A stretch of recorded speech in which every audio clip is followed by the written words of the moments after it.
Bonsoir, il est 20h30, je vous la du conseil. J'ai besoin d'un secrétaire. Monsieur Calvin, merci. Gardez pouvoir, Madame Robin de pouvoir, Monsieur Kubrick, Monsieur Nain de pouvoir, Monsieur Gauthier, et Madame Baudillon de pouvoir, Monsieur Berthenay. On va passer, je pense que le registre, il y a deux PV à signer. Il y a celui du 2 décembre et celui donc avec l'autre qui était le 28 décembre. Il est loin à donner.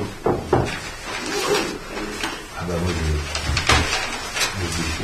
donc concernant les décisions prises donc le 5 décembre 2016, j'ai signé le marché concernant la construction du restaurant du pôle en France. Il y a celle que j'ai signé pour les lots 1, Rosov, électricité, étanchéité, lot 2, lot 3, menuiserie extérieure, lot 4, métallerie, ferronnerie, lot 5, menuiserie bois, lot 7, revêtement de sol et faïence, le numéro 8, revêtement de sol souple, le numéro 9, peinture, nettoyage et mise en service, le numéro 10, plomberie, sanitaire, chauffage, ventilation, et le numéro 11, électricité, il y en a environ pour 720 000 euros au total. Le 19 janvier, j'ai signé concernant la réhabilitation du foyer de nuit, le lot 5, ça concerne le bardage extérieur, pour un montant de 228 770 euros. Le 5 décembre, il y a eu une notification d'offre pour l'aménagement du skatepark paysager et extension d'une aire de jeu pour les enfants qui a été attribué à AL04 pour 21 937 euros. Le 18 janvier, j'ai signé une convention avec la SOR concernant l'entretien du bassin de dégradation des eaux pluviales qui se trouve près de Equinox, pour le parking du Groupe. Et pour le parking du Groupe, il y en a deux d'ailleurs. Le 2 novembre 2016, on a touché l'indemnité par le groupe AMA de 99 700 euros concernant l'incendie du hangar. C'est un premier raconte. Le 28 novembre 2016, le groupe AMA a versé 2884 concernant un aérodateur endommagé. Le groupe Alliance nous a versé 150 euros concernant une oeuvre végétale endommagée. Donc une modification de régie également. Le 7 décembre, une nouvelle régie a été créée pour la bibliothèque. Il y a une modification de régie concernant la LSH et une suppression de régie également concernant la LSH. Donc un changement d'affectation en fait. Voilà, concernant les décisions et signatures qui ont été faites entre les deux conseils. Et puis vous avez également toutes les opérations de vente sur lesquelles la commune n'a pas préempté.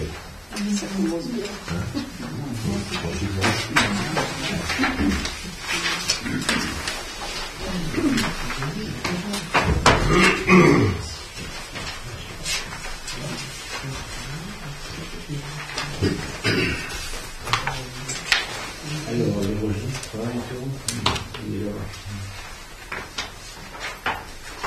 Donc on va attendre que le registre revienne signé pour commencer le conseil. Vous avez également dans votre dossier le calendrier corrigé du conseil. On va rajouter un autre février.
Bon, donc le point numéro 2 est retiré l'ordre du jour. On passe au point numéro 3, Madame Pierre, vous allez nous parler de l'adhésion. Adhésion à la démarche de consultation en vue d'une souscription au contrat de groupe d'assurance des risques statutaires. Monsieur le maire expose. Le Centre de gestion de la fonction publique territoriale de la Vendée relance une procédure de consultation en vue de conclure un nouveau contrat groupe d'assurance des risques statutaires du personnel pour une période de 4 ans à compter du 1er janvier 2018. Ce contrat groupe permet aux collectivités et établissements publics intéressés de disposer de taux intéressants en raison d'une part d'un effet de masse et d'autre part d'une mutualisation des risques pour les structures qui comptent un nombre d'agents affiliés à la CNRACL inférieur à des seuils qui restent à définir. Ce seuil est fixé à 30 agents dans le contrat actuel. Le contrat souscrit en capitalisation et non pas en répartition, c'est-à-dire que les sinistres nés pendant la période d'assurance continuent d'être pris en charge par l'assureur au moment de la naissance du sinistre, mais au-delà de la fin du contrat. Permet de garantir tout type de risque, maladie ordinaire, maternité et paternité, longue maladie et maladie de longue durée, accident de travail et maladie professionnelle, décès, avec éventuellement des choix possibles pour réaliser une part d'auto-assurance par le biais de franchise par exemple. En outre, la collectivité peut choisir d'opter pour le remboursement de tout ou partie des charges patronales. La procédure que va lancer le centre de gestion se fera sous la forme d'un marché négocié, compte tenu de la spécificité forte de ce type de contrat et des aléas qui sont difficilement quantifiables au moment de l'établissement du cahier des charges. L'engagement des collectivités et établissements publics à ce stade de la procédure ne porte que sur l'intégration dans le panel des structures souhaitant participer à l'appel d'offres. L'Assemblée sera à nouveau consultée lorsque le résultat de l'appel d'offres sera connu, afin qu'elle se prononce, au vu des propositions chiffrées, sur son éventuelle adhésion définitive au contrat groupe avec l'assureur retenu. Monsieur le maire propose à l'Assemblée de donner mandat au centre de gestion pour intégrer la collectivité dans la procédure de consultation en vue de la conclusion d'un contrat groupe d'assurance des risques statutaires du personnel, étant bien précisé que la collectivité sera à nouveau consultée à l'issue de la procédure de consultation pour se prononcer sur l'adhésion au contrat groupe au vu des propositions chiffrées proposées par l'assureur. Le conseil municipal, afin d'avoir délibéré, donne mandat au centre de gestion pour le lancement d'une procédure de consultation en vue de la passation d'un contrat groupe d'assurance des risques statutaires du personnel, autorise le maire à signer tout document relatif à ce projet. Y a-t-il des questions? Y a-t-il des votes contre? Des abstentions? Merci. Merci. Monsieur Cotin, vous allez valider votre équipement du territoire ruraux.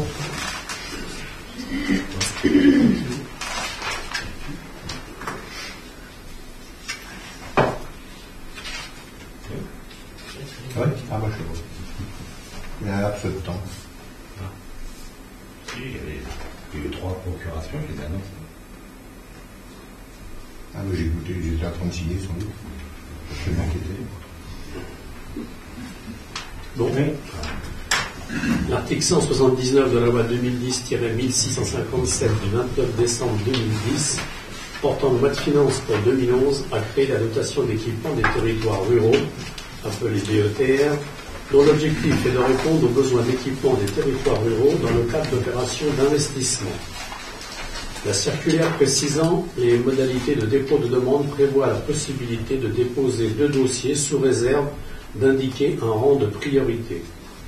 Compte tenu des modalités d'attribution de la nature des opérations éligibles, il est proposé au Conseil de retenir les projets suivants dans leur ordre de priorité.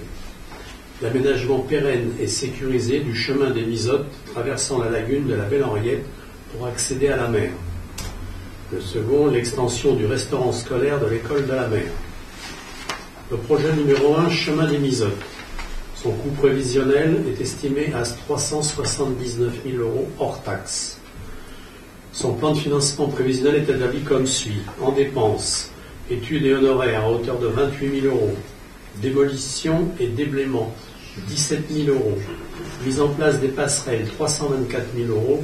Signalétique et clôture, 10 000 € pour former un total de 379 000 €. Le financement.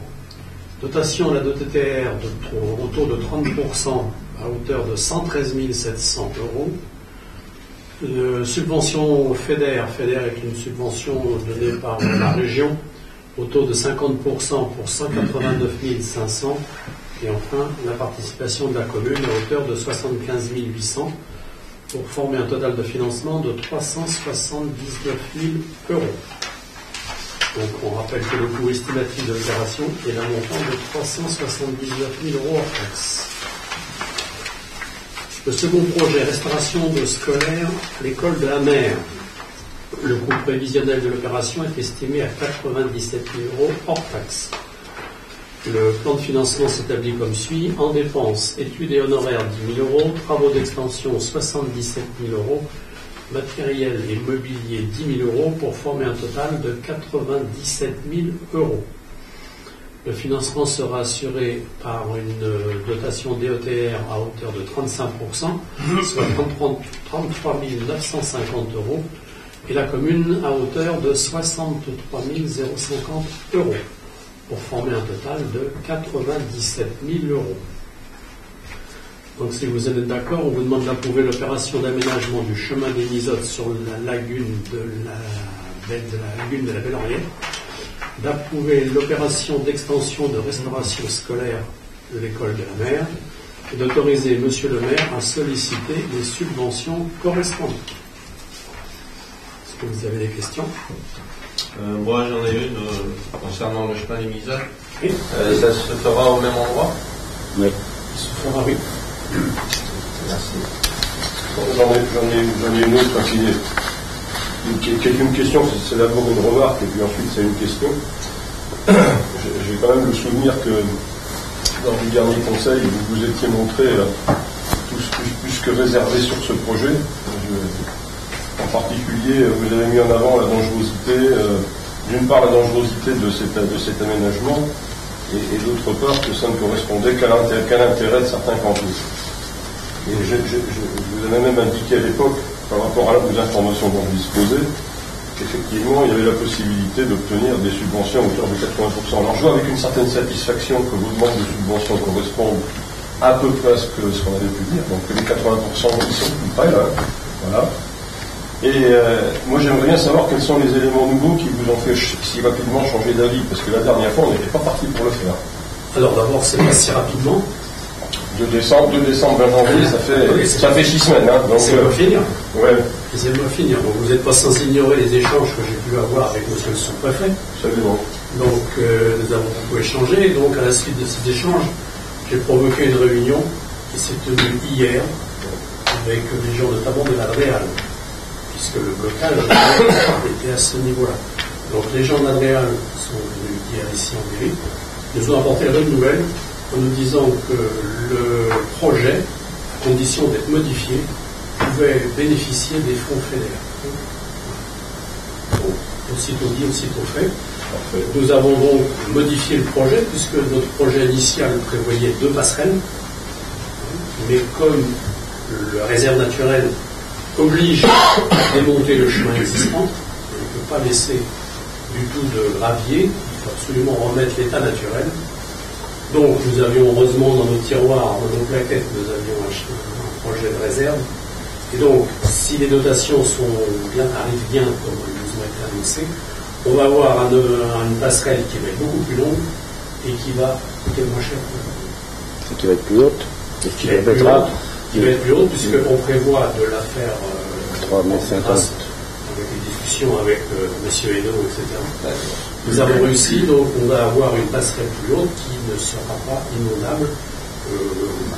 Peu inondable, on va rester prudent. Sur les grosses marées possible. Sur les très grosses marées. Qui éventuellement pourra servir de point de refuge. Ouais, aussi. Si jamais, malheureusement, des amendements routiers de mettre des petites choses. Non, on ne prévoit pas tout ça. On va simplement prévoir de mettre des barrières pour empêcher les gens à certains coefficients de ne pas y aller. Malheureusement, on sait qu'il y a des imprudents. Donc ça pourra leur servir, malgré tout, de repli, puisque même par grande marée, ils pourront rester debout, s'appliquer en attendant les secours. On a une idée du planning prévisionnel des travaux. Il y a les délais d'obtention des subventions, donc je suppose qu'il y a. Donc on est en train de dealer avec l'Adréal notamment, qui doit revenir à monsieur le sous-préfet. Parce que monsieur le sous-préfet nous avait exigé de finir les travaux pour le mois de juin. Ouais. Donc, bien évidemment, c'est impossible, puisque ça devrait démarrer pratiquement fin mai. Pour arriver fin juin, c'est impossible. Et si on commençait, on ne pourrait pas donner l'accès pendant juillet et août 2017. Donc on a prévu de lancer les travaux en septembre. D'accord. Est-ce que vous avez d'autres questions? Pas sur les mises mais sur l'école, vous parlez d'augmentation. Alors j'ai bien lu qu'il s'agit de l'extension du restaurant scolaire. Alors quand on parle d'extension, est-ce que c'est simplement de la surface, de la capacité, nombre de places c'est de la cuisine. C'est la cuisine. Ah non, mais vous le savez peut-être, mais moi je pose la question, c'est qu'on ne sait pas, quoi, c'est tout. Et il y a un objectif particulier d'augmenter d'agrandir la cuisine. Ça serait de fournir des repas à l'école Notre-Dame. Tiens, l'idée qui ressort. C'est pas une idée qui ressort, hein, c'est que l'école privée a décidé de ne pas créer de cuisine, hein, donc ils nous ont demandé d'assurer les repas, ce qu'on a décidé de faire. Pour des raisons d'économie, ils sont en train de rénover l'école et ils ne font pas de cuisine. Actuellement déjà, on leur sert des repas via l'EHPAD. Voilà, donc c'est pas un choix délibéré de la commune, voilà, on vient assister à l'école privée qui a quelques soucis financiers et qui doit rénover son école, et comme la cuisine n'était pas conforme, voilà, ils ont décidé de ne pas reconstruire une cuisine. Donc pour les aider, on a décidé, comme c'est nous qui finançons en fait la cantine, pour être très clair, Donc on a décidé de leur assurer les repas. Voilà. Et comme l'EHPAD ne pourra pas à long terme assurer les repas de l'école privée, donc on est obligé d'agrandir la cuisine de l'école publique pour faire les repas de l'école privée et également du centre aéré. Puisque, comme vous avez pu le voir, au mois de décembre, on a décidé de construire à côté du centre aéré un réfectoire sans cantine, sans cuisine, pardon. Voilà. Il y a d'autres questions? Quelqu'un souhaite voter contre ces demandes de subvention? S'abstenir? Je vous remercie. Donc le point suivant, les marchés, les prix il s'agit des de tarifs. fixer les tarifs des marchés pour l'année 2017. Sur proposition de la Commission des finances, il vous est proposé de fixer les tarifs et les droits de marché et place comme suit. Je vous laisse le soin de vous regarder. Donc ils sont divisés dans la place centrale de la liberté et Halles. Donc un abonnement. Donc vous avez plusieurs tarifs. Il y a le tarif annuel, le tarif pour un semestre et le tarif pour 4 mois. Donc ces tarifs ont été entérinés par les commerçants eux-mêmes. Les augmentations sont relativement faibles, puisque en 2015, on prend des exemples, un marché annuel qui était de 97 € est passé à 102 €. Il était à 102 € en 2016 et il passe à 104 € en 2017. Donc les augmentations sont à peu près de l'ordre, pas tout à fait de cause. Les placiers ont demandé simplement à ce que les montants soient arrondis pour leur faciliter la tâche. Donc ils vont, quand ils ramassent les sous.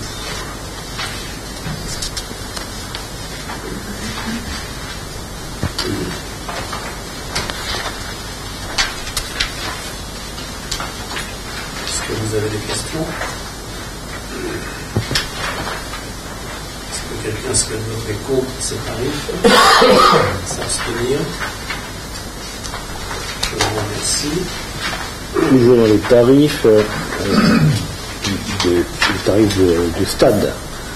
Alors, sur proposition toujours de la Commission des finances, il vous est demandé d'approuver la tarification pour la location du stade municipal de l'Atlantique sur la base de 30 € de l'heure.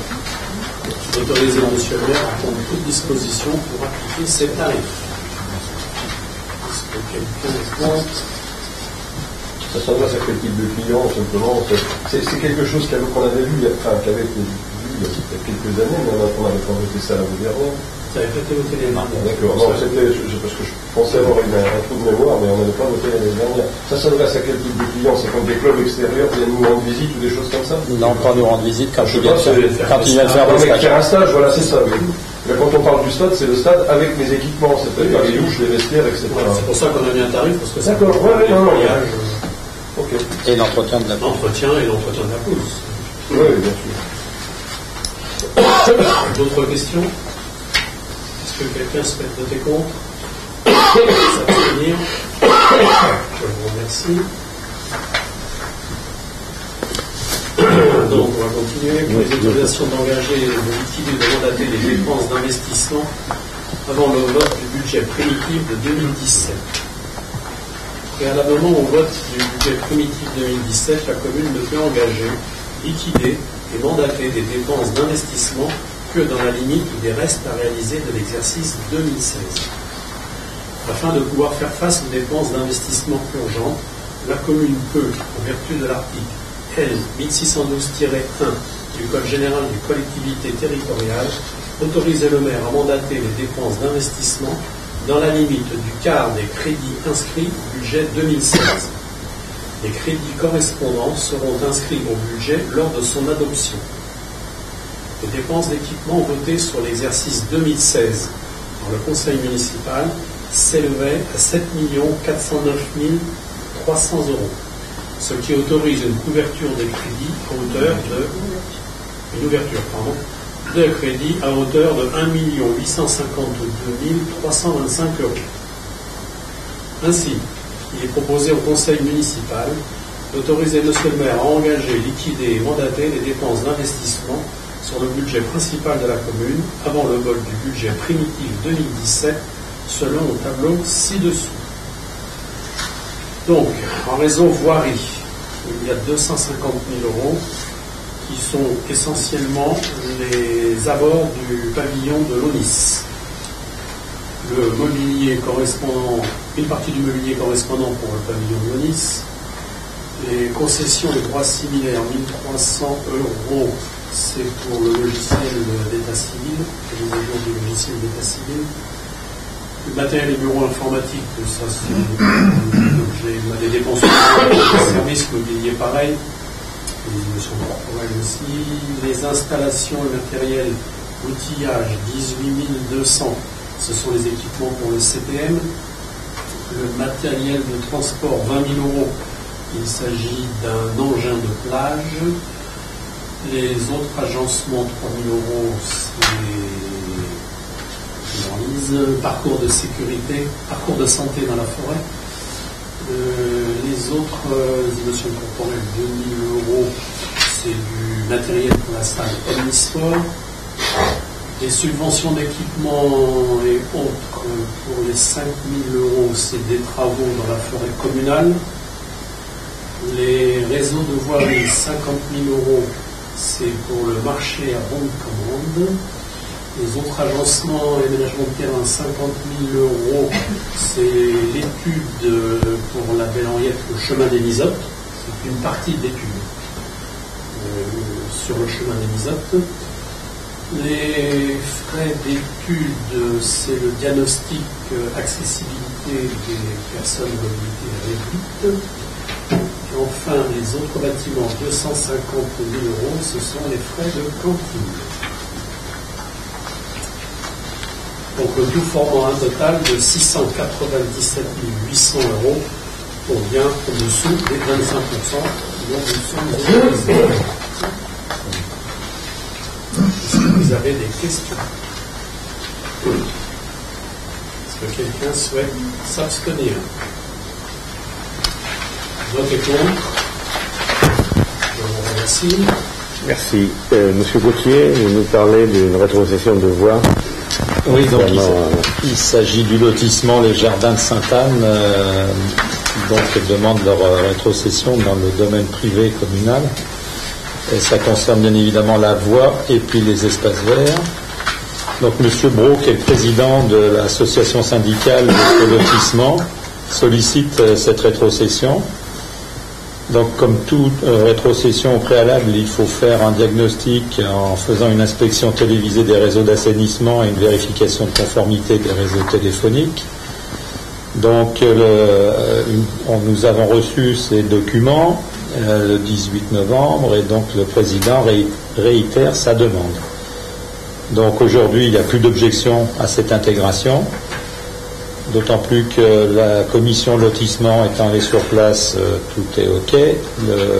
L'avis favorable aussi de la commission d'urbanisme ainsi que l'avis des domaines. Donc il convient de procéder à la rétrocession de la voie et des espaces verts du lotissement Les Jardins de Sainte-Anne, qui s'appelle les Maurice Ravel, qui est cadastré section AE 695 et 698 pour une superficie respective de 792 m² et 2 m². Donc le conseil municipal, une fois délibéré, accepte la rétrocession à titre gratuit donc, de cette voie et des espaces verts de ce lotissement et autorise le maire à signer les documents correspondants. Y a-t-il des questions? Des abstentions? Des votes contre? Je vous remercie. Merci. Donc là, on passe maintenant à la SPL, l'Office du tourisme, et M. Bourlon va nous parler de la convention entre la commune et la SPL concernant le camping municipal. Donc, convention de gestion du camping municipal avec la SPL, l'Office de tourisme. Par délibération du 5 février 2016, le conseil municipal avait décidé de transférer la gestion courante du camping municipal du Vieux Moulin et du Clos des Écureuils à la SPL, l'Office de tourisme pour l'année 2016. Cette décision se justifiait par, premièrement, les statuts de la société qui précisent notamment que la société a pour objet exclusivement pour le compte et sur le territoire de tout ou partie de ses actionnaires de développer et d'animer l'ensemble de l'offre touristique en tant que vecteur de développement économique en créant, mettant en place, développant et exploitant tous équipements, événements à vocation touristique. Deuxièmement, la souplesse, l'adaptabilité et la réactivité requises pour la gestion de ce type d'équipement à vocation touristique et commerciale, considérant que le statut juridique de la SPL permet un fonctionnement plus adapté aux réalités économiques, permettant d'optimiser le développement et la commercialisation du camping Vieux-Moulin et du Clos des Écureuils. L'exploitation à la saison 2016 ayant confirmé la pertinence de ce mode de gestion, M. le maire propose au conseil municipal de renouveler le transfert de la gestion courante du camping municipal, le Vieux-Moulin et du Clos des Écureuils à la SPL Office de tourisme, dont les caractéristiques principales sont les suivantes. Premièrement, transfert de la gestion courante du camping municipal Le Vieux-Moulin et du Clos des Écureuils à la SPL, la commune gardant à sa charge le maintien et le renouvellement du capital sylvicole, des haies et espaces verts, les investissements relatifs aux travaux de renouvellement et d'amélioration des biens, ainsi que le clos et le couvert des bâtiments et mobilhomes. Durant la durée de la convention du 1er février 2017 au 31 décembre 2018, paiement d'une redevance forfaitaire annuelle d'occupation par la SPL à la commune de 60 000 €. Considérant que la SPL intervient dans le cadre de prestations intégrées dites in-house, sans mise en concurrence, étant entendu que la commune exerce sur la SPL un contrôle analogue à celui qu'elle exerce sur ses propres activités. Le conseil municipal, après en avoir délibéré, décide de transférer la gestion courante du conseil municipal de Vieux-Moulin et du Clos des Écureuils à la SPL Office de tourisme. Autorise M. le maire à signer la convention de gestion correspondante. Y a-t-il des questions? C'est des questions un petit peu connexes, M. Moulon. Est-ce que dans la Convention, il y a une répartition très, très claire et très nette de ce qui est en matière en particulier d'entretien? Je crois me souvenir qu'ici, au mois de septembre ou au mois d'octobre, il y a eu des informations qui avaient été communiquées. On se posait des questions de savoir si des réfections de peinture extérieure, des réfections de blocs sanitaires étaient ou n'étaient pas à la charge de la SPL. Alors, je me suis permis, dans ma question, de faire une analogie avec un bail de location, tout simplement. Lorsqu'on est propriétaire d'une maison et qu'on loue une maison, il y a des règles très précises qui régissent en fait la part des charges et de l'entretien qui sont à payer par le propriétaire et la part des charges qui sont à régler par le locataire. Alors, est-ce que la convention, qu'elle a été signée au mois de février 2016, propose une liste précise et exhaustive de ces charges, de manière à ce que ce genre de discussion qu'on a pu avoir au mois de septembre ou au mois d'octobre, j'ai pu souvenir très proche du mois, on n'est plus à l'avenir. Oui, tout à fait. Tout est détaillé, il reste à la charge du propriétaire et du locataire. D'accord. On pourrait éventuellement avoir une copie de cette convention? Oh, je pense, oui. Non, mais je ne savais pas sûr. Les entretiens courants, c'est l'entretien des espaces verts et clôtures. Ah non, c'est Non, mais t'as tout détaillé après. Ouais, voilà, c'est ça. Voilà. Et puis, alors, la question connexe, c'était, il me semble avoir entendu dire, mais c'était pas dans cette instance-là, c'était ailleurs, il y avait un projet, il y aurait eu un projet il y a quelques temps, ou quelques mois, ou quelques années, de faire placer le camping municipal en faveur de l'accueil des handicapés. Alors, j'ai peut-être rêvé cette affaire, mais c'est quelque chose dont on a entendu parler. Alors, est-ce que c'est vrai, est-ce que c'est pas vrai? Et si oui, est-ce qu'il y a quelque chose de prévu pour les handicapés? Je pense que ce ne serait pas une mauvaise chose pour nous, la commune, que un classement dans ce sens-là ne pourrait que renforcer, j'allais dire, l'image de la commune par rapport à l'accueil des personnes handicapées auxquelles il faut bien penser, parce que aujourd'hui c'est eux, demain ça sera peut-être nous. Voilà. Non, c'est pas prévu. Ça n'a jamais été prévu d'ailleurs, je ne sais pas, c'est peut-être des bruits. Non, c'est pas on en a parlé, mais il y a quelques temps qu'on avait parlé de ça. Voilà. C'est vrai. C'est pour ça que je me suis permis ce soir d'avoir le sujet, c'était simplement une question, c'est pas prévu, c'est pas prévu. C'est peut-être une idée à poursuivre demain, pourquoi pas. Quand il s'agira de renouveler des bungalows qui sont pour certains en fin de vie, peut-être se poser la question de savoir si on ne peut pas, alors que ce soit au camping ou que ce soit dans le clos des Écureuils, en fonction de l'accessibilité, Je pense que ça ne serait pas une mauvaise chose que la commune puisse faire un effort dans le sens de l'accueil des handicapés au niveau de ce camping pour les vacances. C'est simplement une suggestion, maintenant vous en faites ce que vous voulez. Voilà. On retient la suggestion, voilà. On en discutera. Voilà. Je sais, par contre, je n'ai pas fait de chiffrage, je ne sais pas, un bungalow équipé pour les handicapés, je ne sais pas si ça coûte 20%, 30%, 40%, vraisemblablement un peu plus cher. Il y a tous les accès. Il n'y a pas que le bungalow, il y a tous les accès. Oui, en plus on a des aides, bien sûr. Tous les accès, bien sûr. Et puis, dernière question subsidiaire, la redevance de 60 000 €, est-ce que tu peux nous indiquer sur quelle assiette elle a été calculée? Est-ce que c'est une assiette relative aux chiffres, c'est le résultat. montant des résultats nets du camping ou des choses comme ça? Absolument. C'est ça? Oui, le résultat. Voilà. On ne va pas les payer des impôts. Ah non. C'est simplement pour savoir. On n'a pas plus d'argent que si c'est nous qui aurions le temps. On n'en fera pas perdre non plus à la pièce de tourisme. Non, ça fait pas longtemps. C'est tout pour moi. Y a-t-il des votes contre? Des abstentions? Merci. Donc le point suivant, programmation des travaux ONF. Alors, en concertation avec les services de l'Office national des forêts et ONF, il s'avère qu'il convient chaque année de réaliser des travaux d'aménagement et d'entretien sur l'entrée forestière de la commune. Les travaux sont les suivants. Entretien de la cour d'intérêt départemental en forêt de Longeville, le site des Casseroles, pour une participation communale de 123,75 €. Entretien des équipements touristiques en forêt de Longeville pour un coût total de 3 810 €, hors taxes détaillées comme suit. Aire de pique-nique de la ville de Paris, 1060 €, parking de la ville de Paris, 1000 €, circuit vert, 450 €, piste cyclable rue des Cabanes, 1300 €. Tout ça en hors taxes, bien sûr. Forêt communale de la ville de la Veillère pour un coût total de 3 370 €, hors taxes détaillées comme suit.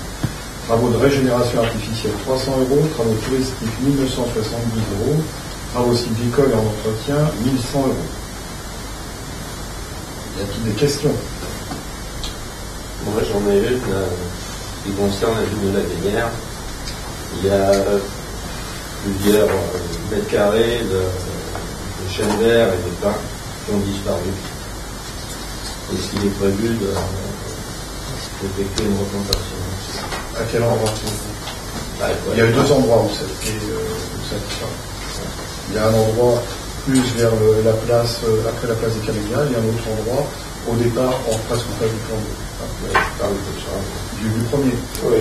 Alors le premier, le CMJ a déjà repeuplé 17 arbres, si vous voulez voir, en mois de décembre, novembre-décembre.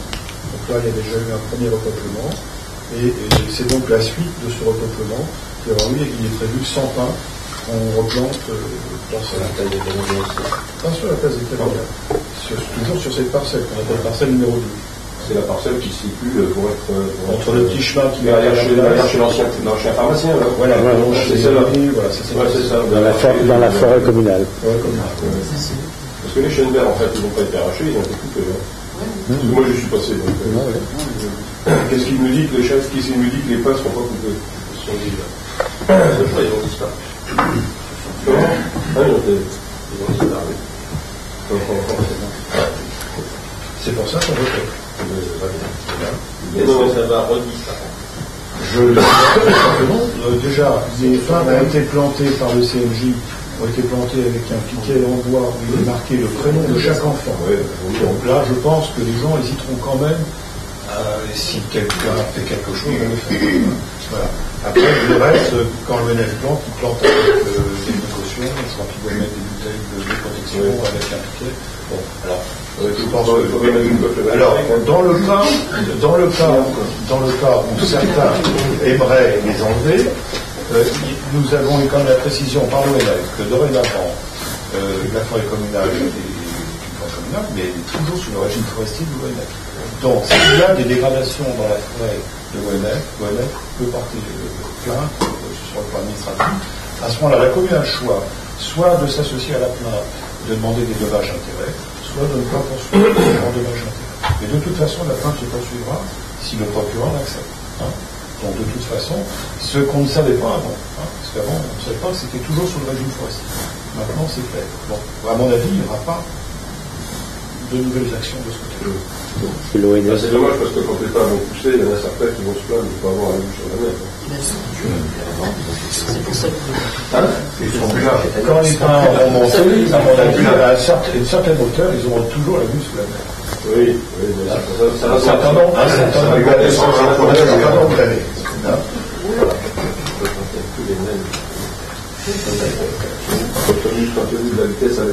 On est très attentif à ce que la forêt communale ne se dépeuple pas. Non, mais c'est clair, mais vous avez raison. Et il y a une deuxième zone d'ailleurs qui était plus loin, si jamais il nous reste des pins, on la replantera, puisque là, devant une maison, il y a carrément une bande qui a été coupée par les propriétaires qui sont dedans. Donc là, on repeuplera également. Si on en a trop sur les sangs, on les mettra là-bas. Voilà. Est-ce que vous avez d'autres questions? Voilà. Est-ce que vous êtes contre? Les abstentions? Je vous remercie. Alors, question diverse, il n'y en a pas. Informations diverses, on voudrait joindre le nouveau calendrier. Y a-t-il des questions particulières? Non, pas de questions. Donc, je lève la séance du conseil, 21h12.